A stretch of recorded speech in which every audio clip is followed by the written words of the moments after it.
aqui é o que eu amo.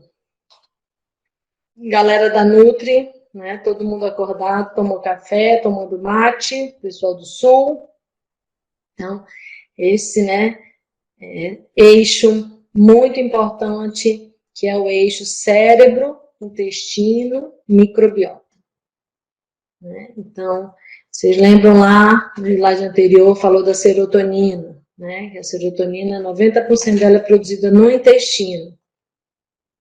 E o intestino tem outras funções também, né? O intestino, ele é, quando o bebezinho nasce, quando ele é recém-nascido, grande parte da função imune, ela é realizada pelo intestino.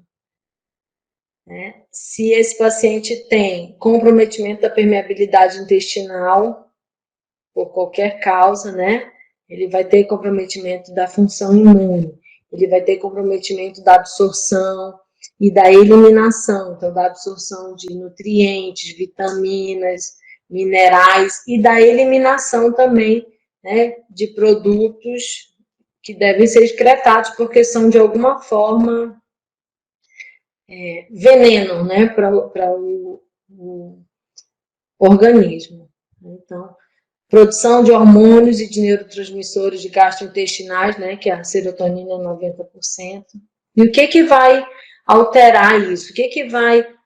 Por que esse intestino, então, vai sofrer? Né? E com isso, o cérebro vai sofrer também, porque essa relação, ela é de ida e de volta. Né? O intestino, ele tem, né, um sistema nervoso próprio, chama sistema nervoso entérico.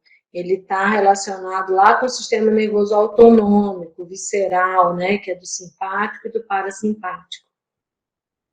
Então, e os dois estão ali conectados e eles trabalham, né, numa via de mão dupla. Então, o cérebro interfere no intestino, por isso quando a gente está nervoso, está com medo, né, fica com dor de barriga. Quando a gente está num lugar diferente, aí prende. Né? Então, é o cérebro ali interferindo na função do intestino. E o inverso é verdadeiro.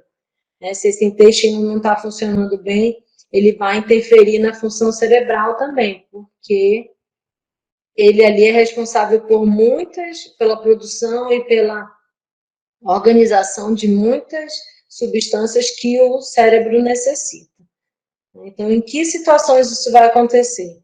Intercorrências pré e perinatais, então aquele bebezinho que ele é exposto intraútero a agentes teratógenos, alguns tipos de medicação, né? Alguns medicamentos têm alumínio na sua formulação, né?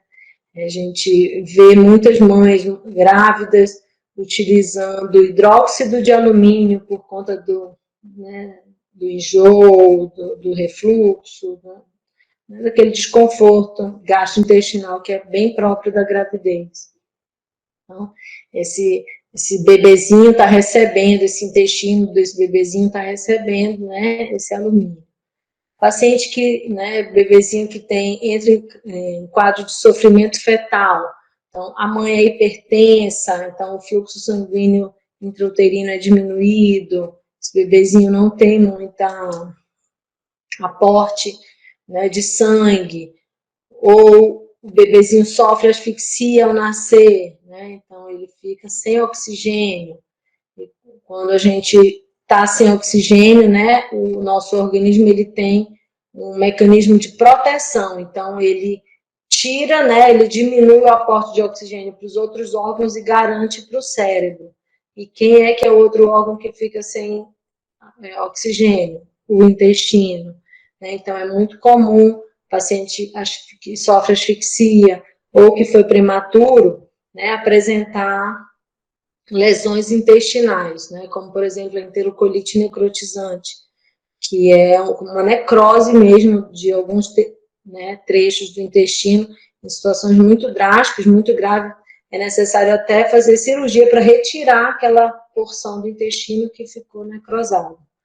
Então, são situações, claro, muito graves, né, mas às vezes acontece às vezes até numa asfixia leve, numa prematuridade não tão intensa, né, tão extrema, esse intestino também sofrer, e aí ele não vai necrosar, porque a necrose já é o fim da estrada, né? Mas ele vai ter ali uma alteração no aporte sanguíneo, no aporte de oxigênio, né? Então as células dele vão ficar meio, né, comprometidas e não vão funcionar direito. Pacientes que apresentam icterícia também, né? Então, a icterícia é o excesso de bilirrubina circulando no sangue. A bilirrubina, ela se deposita no cérebro, né? Então, também pode ter, né, influência nisso. Pacientezinho que sofre, não só recém-nascido, mas crianças, né, muito jovens, que sofrem infecções, ou infecções muito graves, ou infecções de repetição. Né? Então, a gente pensa lá, o intestino está responsável pela imunidade. Né? A criança sofre uma infecção, o intestino tem que trabalhar dobrado, ele fica cansado. Né? Tá começando a se recuperar, vem outra infecção, ele de novo, né, tem que trabalhar. Então, esse paciente está toda hora respondendo, simpático ali, toda hora, né, sendo ativado para se livrar daquela estresse. Então, uma sobrecarga imunológica. Então, esse paciente, né, fica com o metabolismo comprometido, porque o organismo está todo voltado para se livrar daquela infecção, né? Daquele agente externo que está atrapalhando. Uso precoce, prolongado ou recorrente de antibióticos, né? Os antibióticos, eles têm a função de matar as bactérias. Então, aí o paciente, olha só, né, como tá tudo ligado, né? O bebezinho nasce prematuro, faz uma asfixia, ele faz um quadro de sepse. Aí ele vai, claro, tomar antibiótico. Se ele não usar antibiótico, ele vai morrer da sepse, da infecção. Então, é utilizado o antibiótico, né? E aí, como ele está muito grave, ele não é alimentado. Então, aquele intestino dele não está sendo, né, funcionante, está lá paradinho. Às vezes ele está com nutrição parenteral, por exemplo, né, ou é pouco tempo ainda não iniciaram a alimentação do bebê. Então, aquele intestino ali sem funcionar. Vem o antibiótico, né? Aí o antibiótico, que é para matar as bactérias ruins, ele vai lá e mata as bactérias boazinhas, né? A microbiota. Né? Os bichinhos bonzinhos que estão lá no intestino, só querendo trabalhar para produzir serotonina. Então, morre todo mundo por causa do antibiótico. Né? Aí, quem vai ficar ali no lugar dos bonzinhos? Os ruins. Né? Então, vai ser, em vez de ser as bactérias, né, os lactobacilos, os bifidobacterium, né, que estão aquela microbiota bacana para ajudar o intestino a funcionar bem, vai ficar só, né, os que são patógenos, os que não são produtores de hormônios, de neurotransmissores, né? Outra coisa que também vai interferir nisso, o uso precoce, né, de fórmulas lácteas. Leite materno é bom, bonito e barato, né? Mas amamentar é muito difícil. Amamentar é muito difícil, né? Principalmente quando é, às vezes, um bebezinho que nasceu prematuro, um bebezinho que tem uma hipotonia, né? Uma mãe que não tem muito suporte, né? Então é mais fácil, né, dar o leitinho, né? Leite, né? Porque não é leite.